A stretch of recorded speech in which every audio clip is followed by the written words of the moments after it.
Hello, hello, hello. I gotta get some light bulbs. That light above my head only has 2 working lights in it, and I got some light bulbs, and I got the wrong ones. So, I will get another one. We're going on a lunch date today. And you're eating Oreos before we go? It's the lunch of champions, y'all. Anyway, we just got back from church service, so happy Sunday. Let me know, did you guys go to church last night? Did you go to church this morning? Do you watch online? Do you go in person? I have to tell you that throughout this whole thing, we've been online.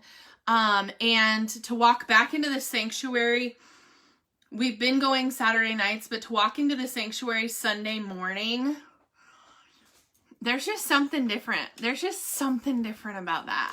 I can't even explain it. There's just something different about walking into the church sanctuary on Sunday mornings. It's just a good day. Anyway, so Noah was a little apprehensive today going into his new class because this is his first time in his new big class. And he was not having it in the very beginning. Thankfully, we got there way early so that he could have some time to adjust. And he had a good time, right? He got to sing and he got to dance and they got to do crafts and he got church money. So he was super, super excited about that. Yeah, I got church money from dancing. Yeah, he got extra church money because he was dancing. So he was very good. What happened in your class? What happened in your class? What happened in my class? Mm-hmm. We sang and then we listened to Pastor Taylor. And then you came. And then I came and got you. Oh. Yeah.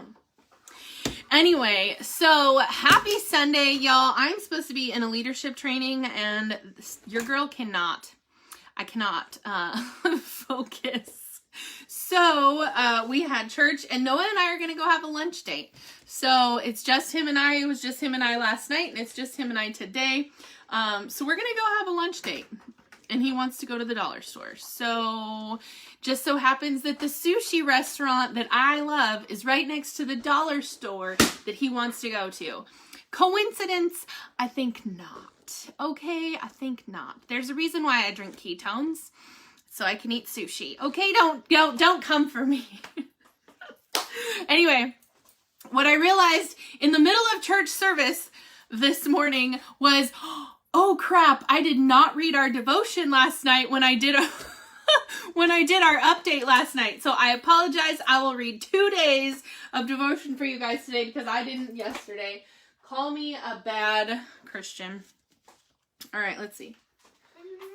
So yesterday was the 9th. And update on Ricky. He's doing amazing. They did the surgery yesterday to change his trach from an 8 to a 6. And that has to stay in for about 48 hours to let it heal a little bit. And then the respiratory therapist said at that point they can take it out and just let it heal completely. So he's super, super, super excited to not have that not have that collar around his neck and not have that pipe. So he's super, super excited. He's just like, I just want to sleep today so we can get to tomorrow and then get to Tuesday. And I'm like, he's like, these days need to hurry up. I was like, listen, like you have to remember you were on life support a week ago. Like check yourself, get some patience, be nice to your nurses. Like,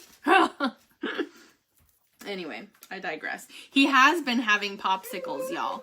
I mean, he can eat everything normal. He eats everything, but he's been getting popsicles on demand. And if you know my husband, you know he has a popsicle addiction.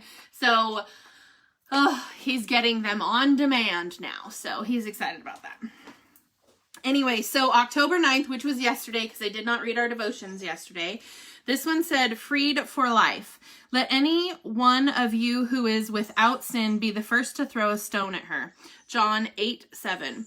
If you feel Jesus is holding back his love and compassion from you because of something you have done or not done, think again. When Jesus died on the cross, he mercifully forgave you. Forgiveness is only appropriate appropriate when someone has done something wrong. So God isn't hung up on your sin. Instead, God hung your sin on a cross and set you unequivocally free. Enjoy living. There you go. Let's see. Jesus, you didn't condemn the woman caught in adultery, and you don't condemn me even though I deserve it. Thank you. Help me to leave my sin behind and be fully cleansed by your work on the cross. So that one was mine for yesterday. Hey, why are you on the counter?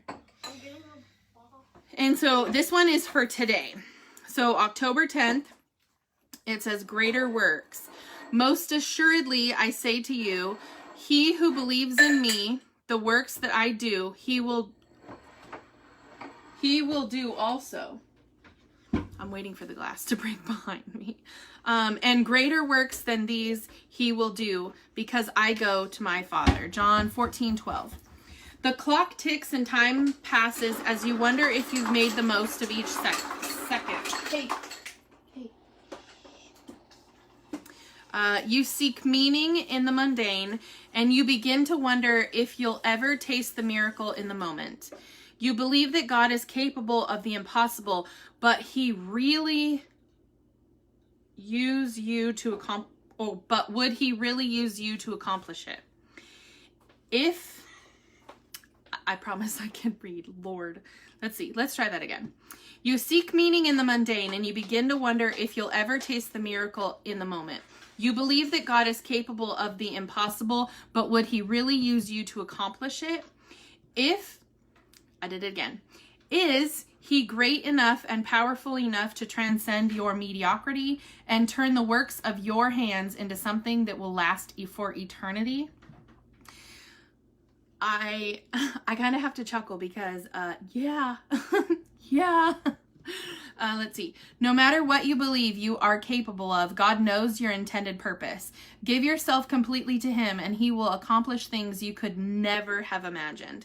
God can do great things through a surrendered life. All you have to do is the surrender part. He will do the rest. Heavenly Father, I surrender my life to you. I want to be someone you can use to do great works to the glory of your name. Have your way in my life. That I love. That needs to be posted somewhere today.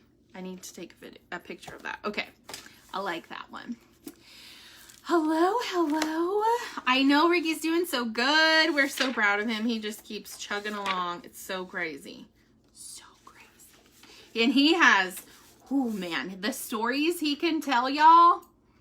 I've only heard some of them. So, I mean, it's going to be crazy. Okay. So for Ricky's devotion for yesterday, since I didn't read it to you, it says, worth it all, 1 Corinthians 15, verse 30 through 38. How foolish. What you sow does not come to life unless it dies. 1 Corinthians 15, verse 36. By the end of the 4th century in Rome, games of death in the arena were still taking place until the day Telemachus, I can't say that word, Telemachus showed up. Telemachus, a desert monk, had come to Rome for the holidays, only to find himself unable to tolerate the bloodlust of this popular pastime. According to 5th century church historian Theodoret, Telemachus cried out for the violence to stop, but was stoned to death by the crowd. Emperor Honorius heard about his courageous act and ordered an end to the games. Was Telemachus's action the only way to protest a tragic blood sport? Similarly, the Apostle Paul asked, why do we stand in jeopardy every hour? In 2 Corinthians 11, verse 22 through 33, he chronicled some of his... Noah, will you let the puppies in? They're barking out front.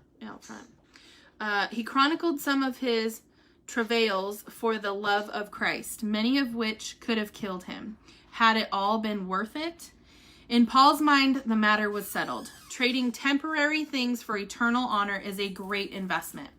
In the resurrection, a life lived in behalf of Christ and others is seed for an eternity we will never regret.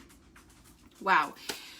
The church service that we had this morning totally goes hand in hand with that. That's insane. There was a reason why I didn't read this yesterday. Okay, so today's devotion for Ricky's is Losing Our Way. It says 1 Timothy 6, verse 6 through 10 is what we're going to cover. The love of money is a root of all kinds of evil.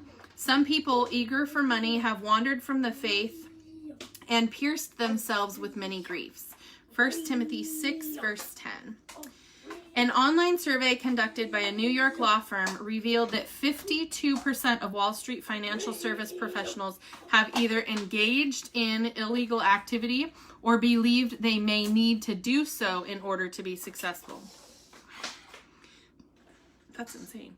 The survey concludes that these financial leaders, quote, accept corporate wrongdoing as a necessary evil, end quote. That kind of makes you want to puke a little bit. In mentoring young Timothy, Paul warned that the love of money and the desire to get rich had caused some to lose their way. They had yielded to temptations and embraced many foolish and harmful desires. Paul saw the love of money as a source of all kinds of evil, especially the evil of trusting in money rather than depending on Christ. As we recognize that Christ is the source of all we have, we will find contentment in Him rather than in material possessions. When we seek godliness rather than riches, we gain a desire to be faithful with what we have been given. Let's cultivate an attitude of contentment in God and faithfully submit to Him. Our provider will care for us. There you go. His is harder to read than mine. I don't know why. I guess it's because it's for the dudes. It's not for the girls. It's not for the girls. Anyways, so we're going to go, Noah and I are going to go have a lunch date. You taking me on a lunch date, yeah? Yeah. He's going to take me on a lunch date. We're going to go hang out. We're going to go have some sushi, and then we're going to go to the dollar store. Anyways, I hope you guys all have an amazing Sunday. Spend time with your families. Look them in the eye. Squeeze them. Give them some extra loves. And we will see you guys. We will see you guys tomorrow. Otherwise, stay tuned to our stories so you guys can see our adventures today. Are you good? Yep. Okay. All right. See you guys later. Bye, guys.